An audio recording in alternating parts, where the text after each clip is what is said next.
Einar Ómar Eyjólfsson. Einar, byrjum á bikarnum. Þið fóruð suður helgina öttu kappi við Hrunamenn, Laugardæli, annar deildarlið. Þetta var svo sem fyrirfram vita að þetta er svo sem mikið áhætta en þið þurftu samt að spila leikinn. Hvernig var þetta? Þetta var mjög skrítið. Lentum í að fá mjög skrítna svæðisvörn á móti okkur þar sem við gjörsamlega bara gáum okkur skot bara alltaf, hver einustu sókn. Við í rauninni vissum bara ekkert hvað það gera við boltann. En ég meina þetta var, menn fengu tækifæri og nýttu það og tókum hennar leik. Ánægði með að vera komnir áfram í bikarnum. 16 úrslit og við drófumst gegn grönnum okkar í Tindastóli. Það verður eitthvað þegar þeir mæta í höllina. Já, það verður fjör, hörkuleikur.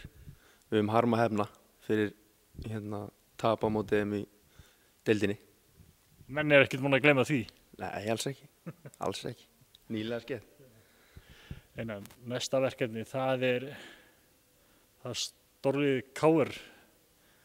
Það verður við ramma reip að draga þar. Já, risaleikur. Það er bara þannig. Bara mikilvægur sigur fyrir okkur ef það gengur í gegn. En þeir koma dýrvillausi til leiks eftir að hafa tapað sísta leik í deildina móti Þór. Þannig að Þorlákshöfn þarf að segja, ekki okkur. Þannig að þetta verður erfiður leikur. Já, það er náttúrulega þannig að Þorlákshöfnarbúar, þeir skelltuðum og það auðvitað gerir það verkum að KR-ingar verða alveg ekstra grimmir núna. Já, ég meina við hörkuleika móti Haukum í framlíkingu og eigum svo leik hann á sunnudeginum aftur og núna á fimmtudaginn. Þeir áttu leik við hvað?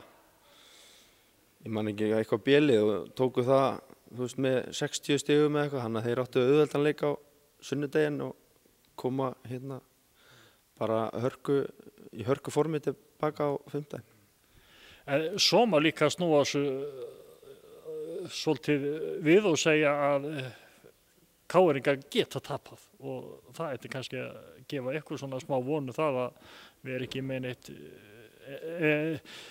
ekki með neina hræðslu, þetta er bara að mæta grimmir og þetta er hægt. Við þurfum bara að mæta með ljónshjarta, það er bara þannig. Taka stig í DHL-höllinni, þeir hafa ekki tapað, hvað Benni var að tala fyrir tapið á móti Þór í DHL-höllinni, þá hefur ekki tapað bara 2-3 ár á heimavelli. Sem bara ef þeir fara að byrja á því, þá var það ekki gott fyrir þá. Og samaskap er alveg örugglega þó ég hafi ekki kollun langt síðan að ef það hefur gerst að við höfum unni í DHL-höllinni, þannig að það er komið tíma á það. Já, það er klárlega komið tíma á það. Það er hugur í mönnum. Auðvitað. Það er bara stór hugur. Það þýðir ekkert annað. Einar Ómar, gangi ykkur vel. Takk fyrir.